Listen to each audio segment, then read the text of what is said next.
Oi, meu nome é Ricardo Saldanha, sou professor de Educação Física, tenho mestrado e doutorado em Ciências do Movimento Humano. O assunto do vídeo de hoje é sobre transições.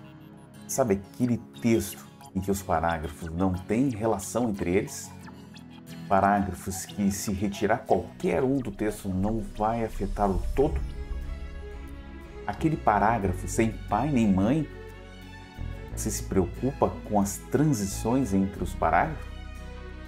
Você tem esta preocupação, mas sente dificuldade ou desconhece estratégias que possam te ajudar na escrita? Então eu te convido para ouvir o que tenho a dizer sobre este assunto. Bora lá?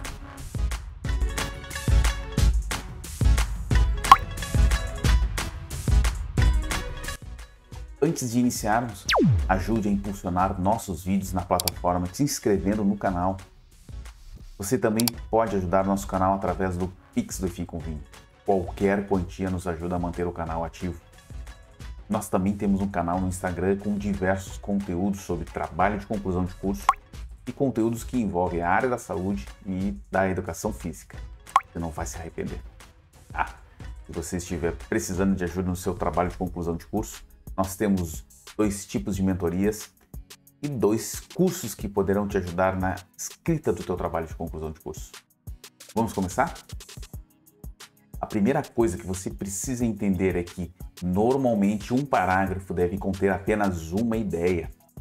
Em casos em que a ideia é longa ou complexa, pode ser que haja necessidade de usar mais de um parágrafo. Isso é muito pessoal. Alguns dizem que parágrafos longos podem assustar o leitor. Outros não veem problema nisso. Mas se você estiver tratando de um assunto em um parágrafo e a ideia se encerra, significa que você deve criar um novo parágrafo. Mas daí vem algo que muitos alunos se esquecem ou talvez não percebam a importância de mostrar como a ideia do parágrafo anterior tem relação com a ideia do seguinte. Isso se chama transição entre os parágrafos.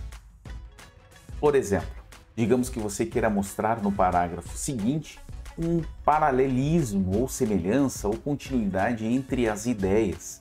Neste caso, você pode iniciar o parágrafo escrevendo na mesma linha de argumentos, blá, blá, blá, blá, blá, ou além disso, ou ainda vocês podem usar bem como, nessa perspectiva. São diversos exemplos que vocês podem utilizar entre os parágrafos. Vejam esse exemplo da minha tese de doutorado. Através dos jogos e competições surgem inúmeras situações em que os jovens praticantes exercitam o dever se portar, ou seja, são induzidos a praticar ou adotar determinados padrões, normas e regras estabelecidos para cada esporte específico.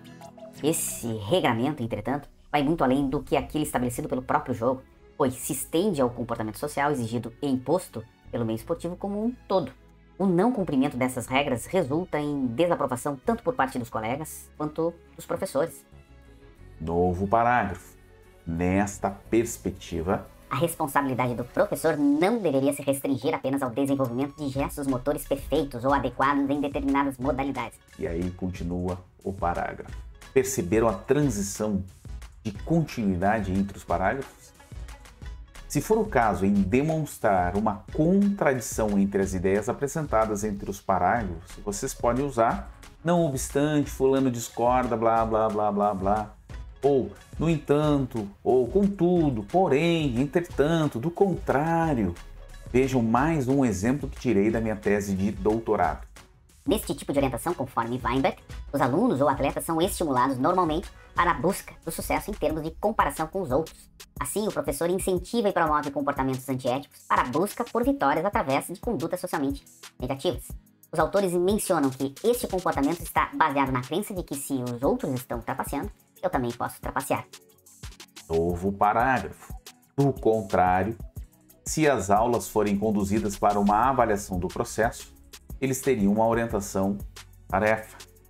Notem que nesse segundo parágrafo estou trazendo uma ideia contrária apresentada no parágrafo anterior.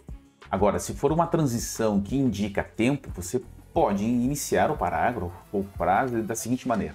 Atualmente, blá, blá, blá, blá, blá, blá. Como estamos falando de trabalhos acadêmicos, o uso dessa palavra de transição pode ser um tiro no pé, se você não esteja atento a alguns detalhes.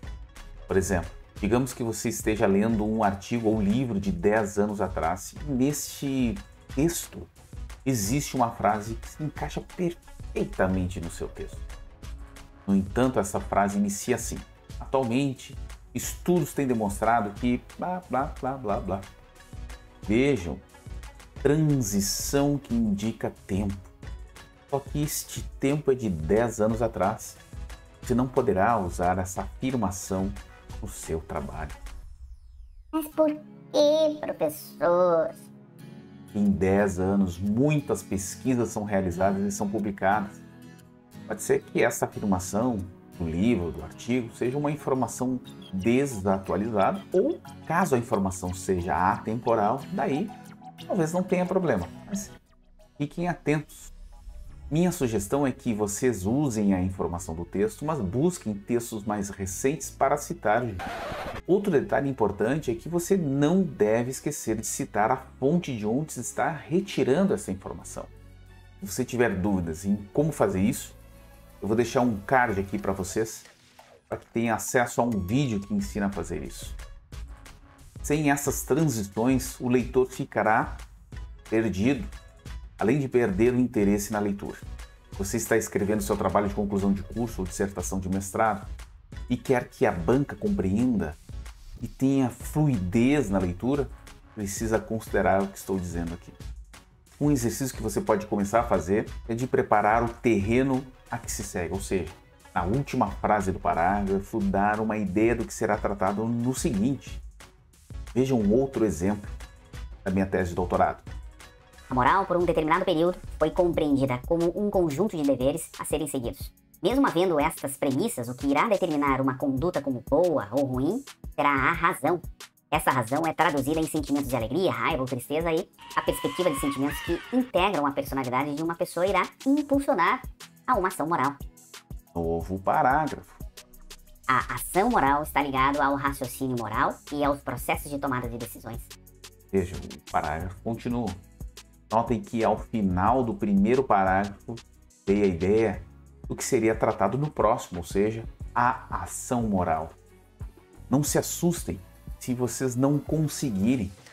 Também não encarem isso como uma obsessão. Nem sempre dá certo ou é possível fazer. Agora uma pergunta para ver se vocês estão atentos. Vocês perceberam que em todos os parágrafos que li haviam mais do que uma frase?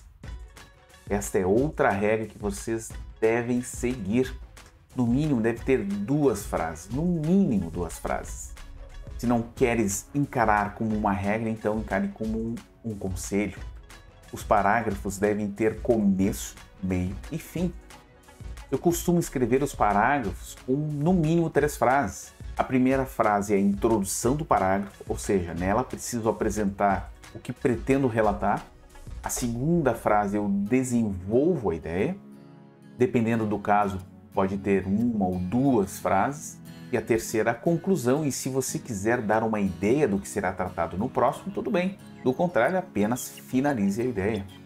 Vejam esse outro exemplo que retirei da minha tese de doutorado.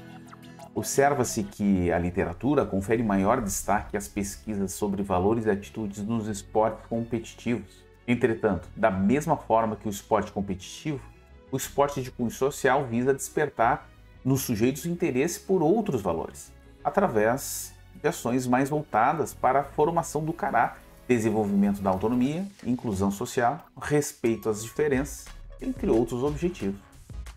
O propósito principal é contribuir para a melhoria da vida das pessoas, minimizando os problemas sociais, capacitando-as a interagir na sociedade de forma mais construtiva e igualitária. E como estamos falando sobre parágrafos, e um trabalho acadêmico é constituído por diversos parágrafos. Não me diga! Você está atento ao que direi agora. Em outro vídeo havia comentado a respeito, mas vale ressaltar uma outra regra simétrica a esta, da estrutura de um parágrafo e igualmente impositiva. O primeiro e último parágrafo de um texto, seja a introdução do teu trabalho, seja algum tópico teórico, seja o que for, eles devem ter uma função específica. O primeiro parágrafo deve exercer a função de introdução do item, ou seja, mostra o rumo do trabalho, enquanto que o último, onde se chegou, ou seja, deve ser conclusivo. Espero que este conteúdo tenha ajudado a você a compreender o processo da escrita do seu trabalho. Se você gostou do conteúdo, então deixa seu like. Já aproveita e se inscreva no canal para ficar por dentro de mais conteúdos como esse. Isso é muito importante para o crescimento do nosso canal. Tchau, até a próxima.